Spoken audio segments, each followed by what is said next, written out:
640's own Sid Rosenberg show is on the air. 640 Sports. 5-5, last half of the 10th inning. John Christensen is the on-deck batter. Curve, well hit, deep to left field, way back, it may go. It is at the top of the wall, gone, a home run, a home run. Gary Carter wins it.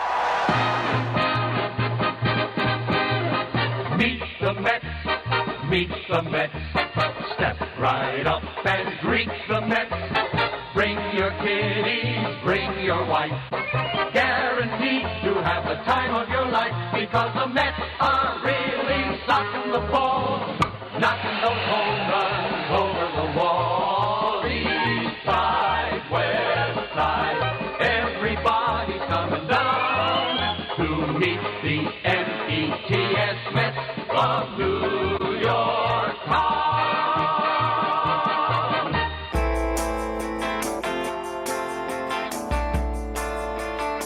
La la la la la la. 1985, Gary Carter, the kid, God rest his soul. His first game as a New York Met. Coming up against the former Met, Neil Allen, who the Mets dealt to St. Louis in that big Keith Hernandez trade the year before. And extra innings, opening day, home run, Gary Carter off Neil Allen, and the Mets beat the Cardinals. And, well, that wasn't the World Series year. The next year would be the World Series year. But certainly many great times for Keith and Gary and Darryl and Dwight. And you think about the Mets, you think about the guy that got there in 1980. And when I was a kid, he was my favorite Met, and that was Mookie Wilson. Mookie, of course, had the most famous play in that Game 6 win against the Red Sox, and that two-out rally, base hits for just about everybody, right? Ray Knight, Kevin Mitchell, Gary Carter, blah, blah, blah.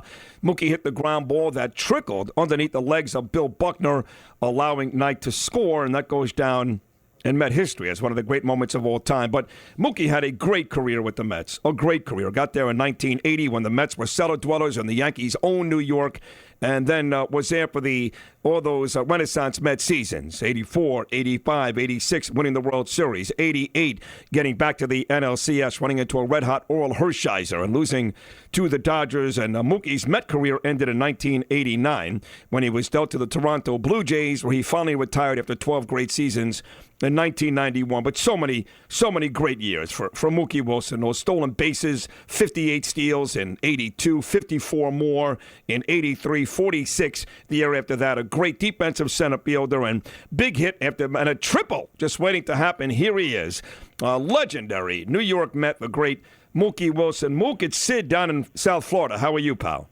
I'm doing fine, Sid. How you doing today? Doing good. I've gotten close with your steps, Preston, the last couple of months. In fact, we played a celebrity softball game a couple of weeks ago to raise money for breast cancer, and Preston showed up and did a great job. Oh, good. I'm glad he's doing well. He's enjoying it. I know that. Yeah, he is. He's loving it down here, and of course he always talks about fond memories, Mook, of him and you. You know, walking around that Met clubhouse in the early 1980s. And let's get right to it. Your book is out. It is Mookie: Life, Baseball, and the '86 Mets. And going into the whole thing, right? Mook coming up in 1980 with the Mets when you guys weren't very good to when you owned the city for about 4 or 5 years. How about that transition? Oh, man, that was the greatest feeling in the world. I mean, it was one thing for us to show that we were improved ball club and we were competitive, but it's an entirely different thing to know that we were finally overshadowing the New York Yankees. I mean, this is something that I think every Met player wanted, and I think the fans were ready for something fresh other than pinstripes. Right, and of course, so many characters on those teams, too. I mean, you made the big trades, Mookie, to bring in the veterans, guys like Keith Hernandez from St. Louis and Gary Carter, God rest his soul, from Montreal. But then you had the kids growing up, you and Lenny and Darryl and Dwight and Mitchell and all those guys. I mean, I can't wait to read the book just to read about how honest you were about these cast of characters. Well, I think that, it was a great move to bring in Keith and Gary, but the heart and soul of that club was the kids that the Mets brought in early, because you have to have a supporting cast around stars like the Hernandez and the Carter. You have to have supporting cast, and the kids were ready, and they were hungry, they were eager, they were exciting, they were different, and I think that's made that club very, very good. Were you a little pissed off, Mookie, that Lenny was getting some time in center field? Here you were with the Mets in '80. You were kind of their guy, triples and stolen bases, and you were the early base of the great days for the Mets. Do you talk about that in the book? All of a sudden, here comes Lenny Dykstra? Yeah, I mean, I do mention that in the book, but it wasn't a mention of my being angry. I don't think at any one point that I was angry, but I was very disappointed. I thought that the move was not deserving. I didn't think it was warranted.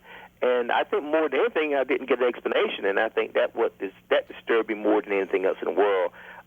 It had nothing to do with Lenny. Lenny was a great ball player. I enjoyed playing with beside him. He was a super teammate, but that didn't help me for what my goals were and what I thought that I deserved.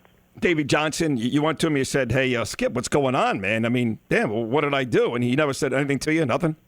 Well, I went to the manager. I also went to the general manager. So, so I went to both of them, and they kept giving me the revolving door. Go talk to him, go talk to this guy, and that's as far as it got.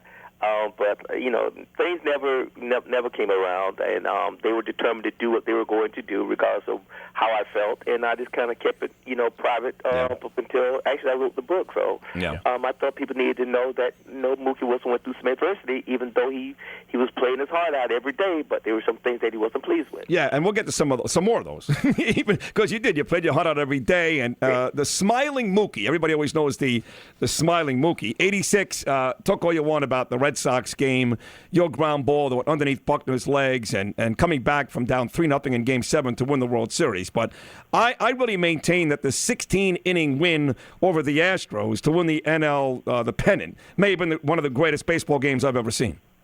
I agree with you. I tell people this all the time. I say, yes, it was fun winning the World Series and the series with the Red Sox, but that series with the Astros was one for the ages, man. That was one of the greatest series, and not to mention that 116 game. That was just something that you don't want to go through every day. I don't think my heart could take another game like that. So. and you know this, Mook, as good as you guys were, and you guys certainly had a strut and a style, you weren't beating Mike Scott in Game 7, so you needed that Game 6 win badly. Come on, don't let anyone deceive you, all right? There's no way. The way we were and the attitude and just listening to the guys talk, we didn't have much of a chance beating Mike Scott. That's just the way it is. We had to win that game. That was our series. That was our year. That was it, right. So 2 outs, you're losing to the Red Sox. You're about to celebrate on your field at Chase Stadium. Gloom and doom, Mookie. There it is. The World Series just about over, and then base hit. So you guys, you're in the on-deck circle. You get the ground ball underneath Buckner's legs, but you're thinking, what? Are you thinking, oh, my God, we will, this is destined. This is going to happen. Well, be honest with you, when that inning, at Bob Bennett of that inning, we were down 2 runs, and then Keith Hernandez and Wilder back, but then Keith Hernandez makes out. Then there's only 1 out left. We don't have anybody on. We down 2 runs. Come on, what's the chance of us coming and winning that ball game? Right. And then the first guy gets a hit. Next guy get 2 strikes, he gets a hit. Next guy get 2 strikes, he gets a hit. And all of a sudden, then the wild pitch, and here we are. We put in position again to win it. And there again, it's not so much of what we did, it's what the Red Sox were unable to do, and that was close it out.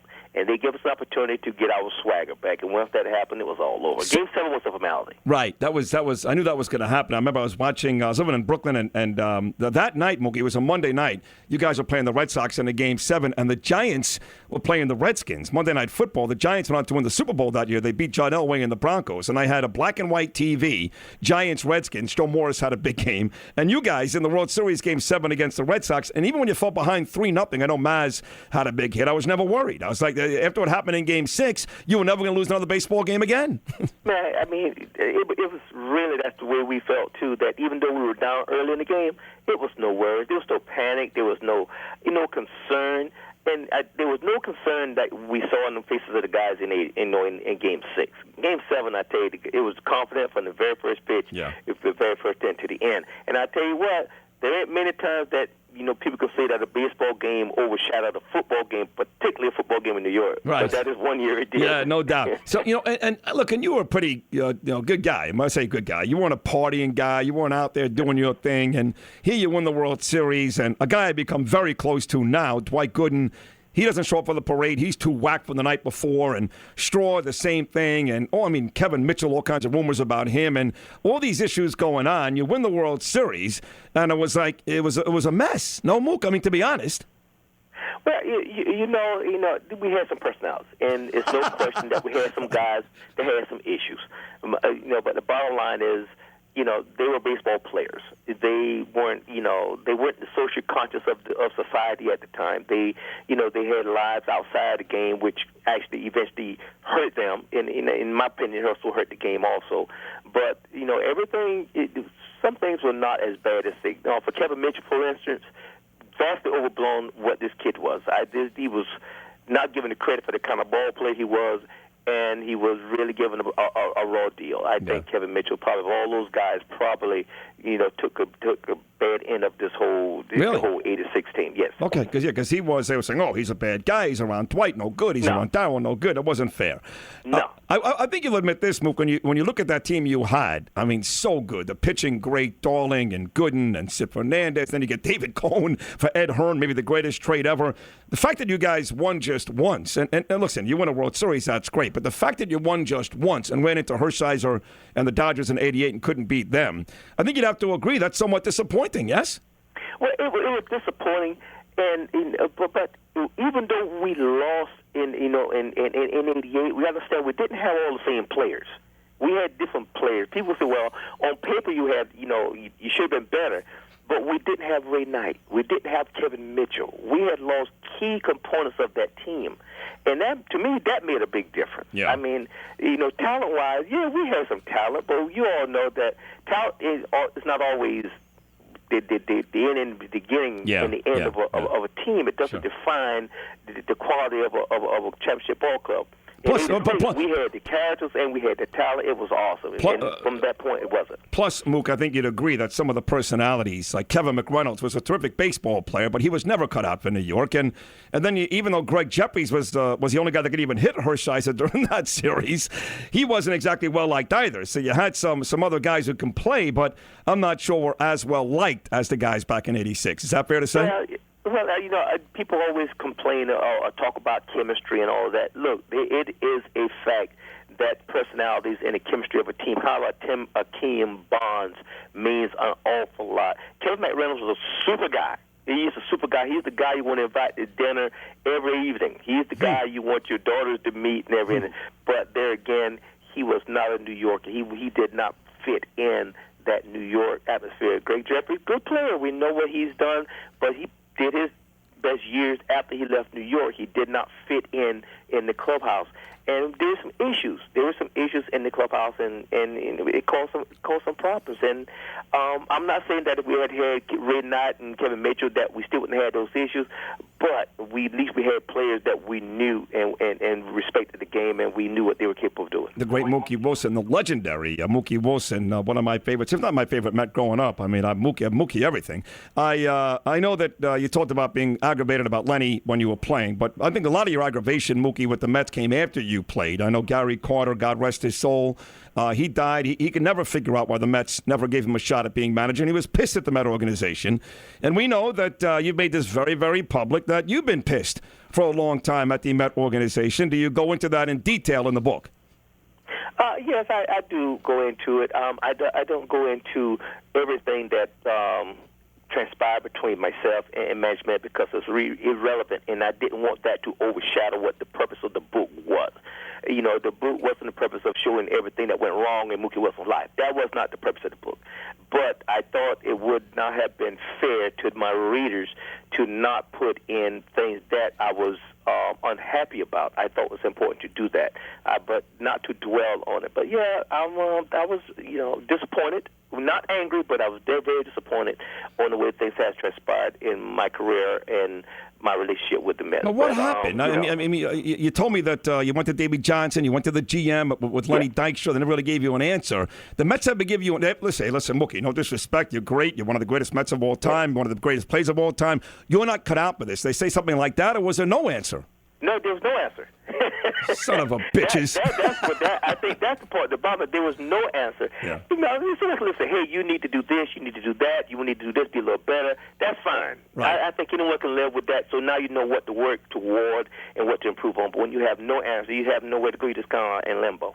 So what do you do now? Like when the Mets, for example, they're in Washington today to start the new. I know you got 4 minutes to go, Mook, but the Mets are in Washington today. So the Mets come home opening day at Citi Field, no longer Shea Stadium, but Citi Field. Are you there? Are you still an ambassador for the Mets? What is the relationship like right now? Oh yeah, I have a working relationship with the Mets. I'm the team ambassador. And opening day, I will be there for the opening day series, and I will be there, and I will, kind of cater to the season ticket holders. The luxury suites, I go and entertain the guests there, and I also get involved with some of the charities and stuff in the communities and stuff of that nature. So, I'm involved, in that capacity. I'm just not involved on the baseball side. But you still want to do that? Are you? Have you? Of course. Of course. But have you gotten to the point where you're like, you know what? If it hasn't happened yet, it ain't going to happen. Well, sometimes there's that window opportunity there where you have to maximize what you're going to be doing. Yeah. And I think that window for me may have closed. Yeah. So, it's just one of those regrets I probably have to live with. All right. So, but what about the team this year? I'm forgetting about your relationship with the Mets. You look at this team. I mean, you were there for some pretty good young guys. Dwight Gooden. Here's a Matt Harvey coming back to his second season with the Mets. I hate to make comparisons to the great Seaver Gooden, but Matt Harvey is mentioned like that. What do you think about him and this 2015 Met baseball team? Well, Matt Harvey is a great talent. Oh man, this kid can really pitch. He is good. He's the real deal. He has to come back and pitch. He's thrown well, coming back from his surgery. But let's see how he, holds up during the course of the season. I think they're going to have to manage his innings or whatever. How they're going to do that, I don't know. I'm not involved in that. I'm excited about the young team. They have some players that I'm excited about. And I think that we can do some really great things. Without predicting how well they're going to do or where they're going to finish, I expect good things from the Mets this year. All right, last one. One of the things you did very, very well, Mook, was stretch hits. Triples guy, stole a lot of bases. I told you between, 82 and 83, you stole 112 bases. I believe you got 58 and 54. It seems to be a lost art. We got a guy here in Miami named D. Gordon, who they got from the Dodgers, who does that. But seems to be a lost art. You were 40, 50 steals almost every single year. What happened to stolen bases in Major League Baseball? Home runs.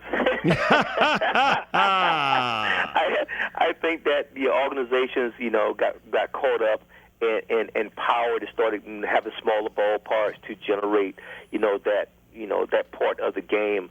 And I think young ball players began to say, hey, I'm only going to get paid if I can hit home runs. I'm not going to get paid for stealing bases anymore. And I think that this became not as important. It wasn't one of those numbers that they looked to, to enhance their club. I think that maybe going back to that. But, if not going to get paid for it, I don't think that guys are going to go to extra effort to bruise their bodies and put forth the effort to do it. Paperback release of Mookie, Life, Baseball, and the 86 Mets out right now. Mookie, you can get it where? Amazon, Barnes & Noble, everywhere? Oh, you can get it from any bookstore, particularly Amazon and Barnes & Noble. Just go to any bookstore and just mention my name, I'm sure they can find it. I can tell you this on the way out. As a diehard Met fan my whole life, Mookie, that there are very few New York Mets ever. I don't care if you're talking about Seaver, Gooden, I don't care who you're talking about. More beloved, more revered, and more enjoyable than you. So continued success. Good luck with the book. Hope to see you out at Citi Field. And thank you for many, many great memories, Mookie Wilson. Thank you so much. Dave, thanks for having me, guys. You got it, pal. Take care. There he is, the great Mookie Wilson. My man, Mookie. On opening day. We'll take a short break. We're back after this.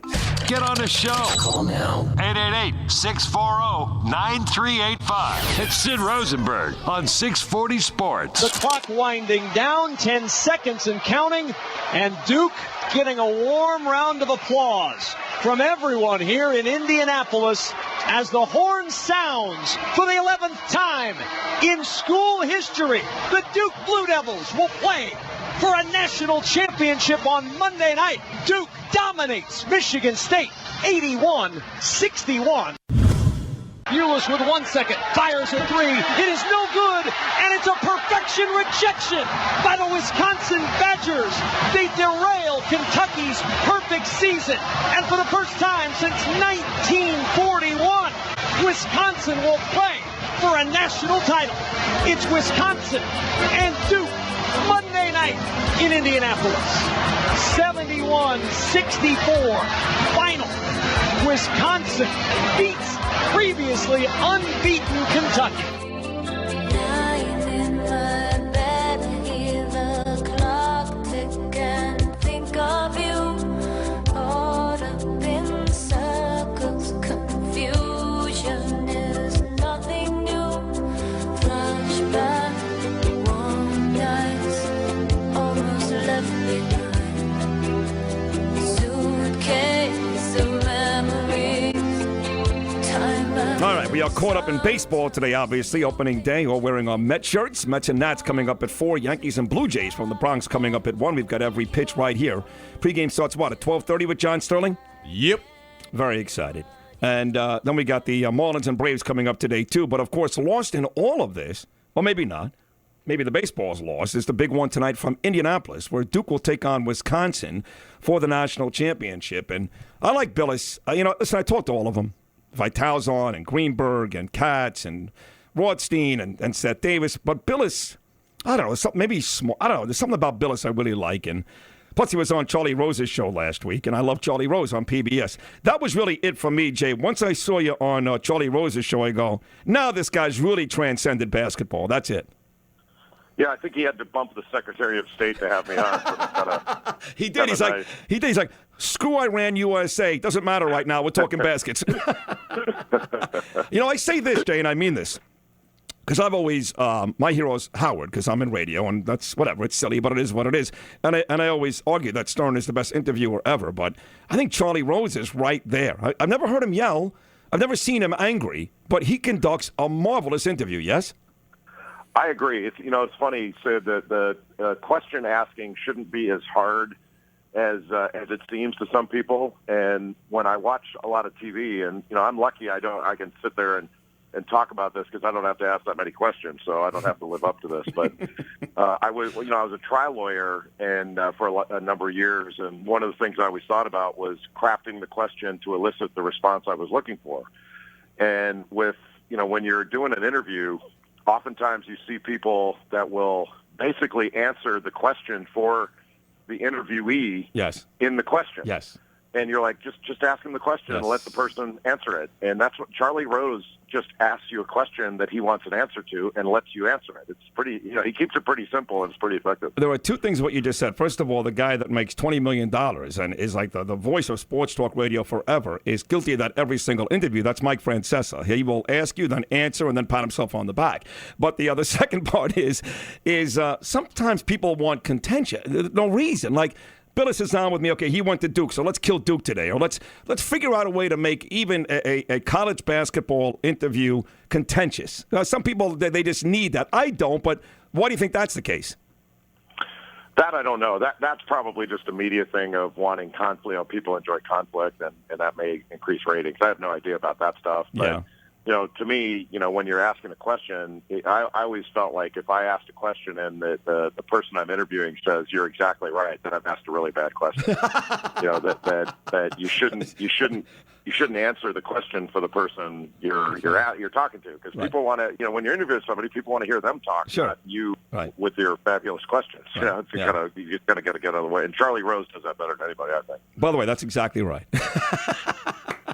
You're exactly right. All right, so you've got a little bit of a rooting interest tonight, obviously. You and Sean McManus and Hank Goldberg and a host of others. The Duke Blue Devils at it tonight. I didn't know early in the year if this was going to be one of those teams for Krzyzewski. In fact, I'll be honest, I did not think it was going to be. Your thoughts on Duke playing all the way into the championship game tonight? It's funny. This year basically went the way, even though there were bumps along the way and some detours by some teams, this year went basically like I thought it would. I mean, I thought I had at the beginning of the year in the Final Four, Kentucky, Duke, Wisconsin, and Arizona. Wow. And I actually think Arizona would have been there if they weren't in the same bracket as Wisconsin. There were some seeding things that I thought weren't exactly right. One had having to do with Villanova, but they were close enough call where you didn't want to complain about it. But Duke's got incredible talent. I mean, we talked about the talent that Kentucky had all year long. They had eight or nine McDonald's All-Americans, whatever it was. Duke had the same number. They had the exact same number.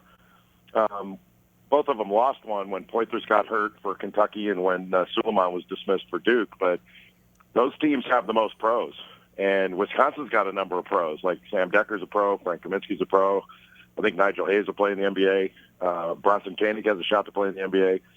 But Duke is supremely talented, so I'm not surprised they're in the Final Four and in the championship game. But it is, when you think about, hey, you've got 4 freshmen. Traditionally, you'd say, boy, 4 freshmen in this spot, that's amazing. But it's a younger game now, so it's not as amazing now as it would have been, when the Fab Five did it, or back in the 70s or 80s. I was a little surprised, though, how easily Duke handled Michigan State. They've done that, by the way, all tournament. They've won all 5 games, and not that this interests you or not, but in Vegas they've covered every spread. They've won by a lot of points here, but I really thought that the Spartans, they got out to the great start, right? They were up like 14-6, and after that, Duke ran away. I was a bit surprised how easy it was. Yeah, Michigan State doesn't have multiple scorers. They've only got 3-4 guys that can really score, and then everybody else can score off of them. And Duke did a really good job. Duke's defense has improved a ton in the last month. I'll bet you they were in the 50s or 60s in defensive efficiency rankings midway through the season, toward the end of the season. And then in the last month, they're in the top 10. I mean, they're very, very good now defensively. So they're really hard to score on, where I don't think they were outscoring people before in the way that, using outscoring the way you would out-rebounding or something like that. And now they're starting to hold people down, and they're going to have to really defend well against Wisconsin, because Wisconsin's really versatile. Wisconsin's. If you said about this Final Four, tell me the team that plays most like an NBA team, it'd be Wisconsin. They play like an NBA team. They move the ball, they get a mismatch, and they isolate and attack that mismatch. I mean, it's very NBA in the way they do it. There are a lot of people who say they don't like the NBA, which means to me they don't watch it. Right, the NBA is a phenomenal game. Right. But it's really beautiful to watch the way Wisconsin plays. Unless you're a Knick fan, then it's, Wisconsin is really beautiful to watch. Like I am. You break down Duke offensively, great. If I'm wrong here, stop me. And defensively, very good. Wisconsin offensively, great. But I heard a stat that before the game against Kentucky, Wisconsin was allowing their opponents to shoot better than 50% from the floor. So if I'm looking for one area on the court tonight where one team may be able to exploit another, would that be Duke's offense against Wisconsin's defense, even after Wisconsin just beat Kentucky? Well, it's both, but the free throw line is going to be a big component of the game. One of the reasons Wisconsin can allow other teams to shoot a little bit of a higher percentage is they avoid things that lose them possessions. Like, they don't turn the ball over, and they don't foul, and they don't put their opponent at the free throw line. So they can absorb a few extra made field goals because they don't foul. And they're going to be in more of a position to foul against Duke, because Duke can really stretch a defense. Like, Kentucky did not have multiple perimeter shooters, so you could pack it in a little bit and lay off a Willie Cauley-Stein and beg him to shoot, and you could lay off some of their other guys. You can't lay off Duke's guys, because 4 of the guys on the floor at any given time can knock down 3, and that's going to stretch your defense, and that's going to open up driving lanes and make help and recover situations longer. So I think that's an advantage for Duke. In the game at Wisconsin in December, Duke switched everything, like basically 1 through 4. So point guard through power forward, they switched every exchange, every screen. And when Kentucky did that, I thought Wisconsin was able to handle it really well and sort of attack those mismatches and attack them effectively. They didn't do it very well against Duke earlier this year. I think they'll do a better job, but one thing I'm going to be watching for is how the pressure on the ball affects Wisconsin. Are they going to be able to see in to take advantage of mismatches and complete passes on cuts and things like that if they've got a little extra pressure on them? Because Kentucky did not pressure. They kind of contained. 2 more. We'll let you run. The great Jay Billich joining us right here before the big game tonight. I'm kind of happy Kentucky lost, only because I didn't want to have to go over with folks where Kentucky belongs if they, in fact, got undefeated in the hierarchy of all-time greats, because, again, it sounds silly for a team that's going to go 40-0 win a championship. But I didn't think they even deserved mention in terms of historical reference to college basketball. So that made it easy, right? Well, they deserve mention. I mean, you win 38 games in any era. and especially you go 38-1 overall, losing the Final Four. It's the same. I think it's the same as with that UNLV team in '91. You know, they lost to Duke in '91 in the semifinals after being undefeated in a lesser league. I mean, they played in the like. If people want to complain about the SEC, PCAA was zero back then. That offered no resistance to UNLV. But those guys. But you agree here, Jay? Those guys, Larry Johnson, Stacey Augmon, Anderson Hunt. These guys, they stuck around. They played together for years and years. I mean, no disrespect to Cauley Stein and these other guys on Kentucky. They're all one and dones. They're not nearly as good as some of these St. John's teams, Georgetown teams, UCLA teams. Not close. Well, Cauley Stein's a junior.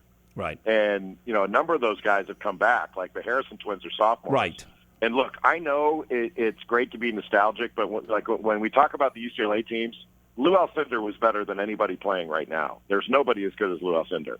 But you know what? I'll put the Harrison twins up against Mike Warren and Lucius Allen. And I'll put Karl Anthony Towns up with Lynn Shackelford. Wow. You know, I think they could hang. And look, I get it. It's a different era, different game. But it's somehow like, you know, Larry Johnson was a great player. But the other guys on that team, you know, Stacey Augmon was a really good college player and played in the NBA for a number of years. But it's not like those other guys on that UNLV team were NBA All-Stars. They weren't. And well, Greg Anthony was pretty good. Greg Anthony was okay, but he wasn't an All-Star. You're right. He was never an All-Star. Right. He was never an All-Star. Right. So what I'm saying is, like, you know, to dismiss this Kentucky team because they lost. If we dismiss them just because they lost, then I think we have to dismiss that UNLV team too, because they didn't play anybody, and when they did play somebody, they lost.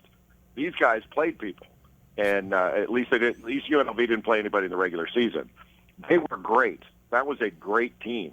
I think this is a great team too that didn't win, but I'm okay with, like, you know, we can't put them up with the championship teams. Like, this Kentucky team is better than a number of champions. Yeah. Way better. And the team I played on that lost in the championship game in '98, we were better than a number of champions. But you know what? If you don't win, you don't get to be in that discussion. I'm cool with that. That's kind of I made a joke the other day saying I bet there were a lot of climbs up Everest that were technically more sound and better than Sir Edmund Hillary's, but they didn't get to the top. Right. You know, Hillary got to the top. Yeah, that's fair. All right, so on the way out, I think that it's cloudy today because, like I said, Jay, I'm a diehard baseball guy. I wait all year for the Mets. They're playing now they're playing an afternoon game. It has nothing to do with the game tonight. But Cardinal fans, Astro fans, Giant fans, Diamondback fans, they play tonight. Why is it that we've got Major League Baseball opening day the same day as this basketball game? Can't we play this basketball game on Tuesday, or baseball on Tuesday, or baseball on Sunday? Do you agree that it kind of messes everything up? Yeah, but I mean, we've all got ADD anyway. I mean, we're never going to have a time where everything fits neatly into a little box, and we can turn our collective attention to one thing then another. And it's no big deal. I mean, heck, they play 162 games in baseball. They can overlap on this day. No, it's not that big of a deal. I'd like to do both. I'd like to be able to go to an opening day with the sun out and have a hot dog and then walk over to the game. Yeah. But ESPN's not going to let me do that anyway. So.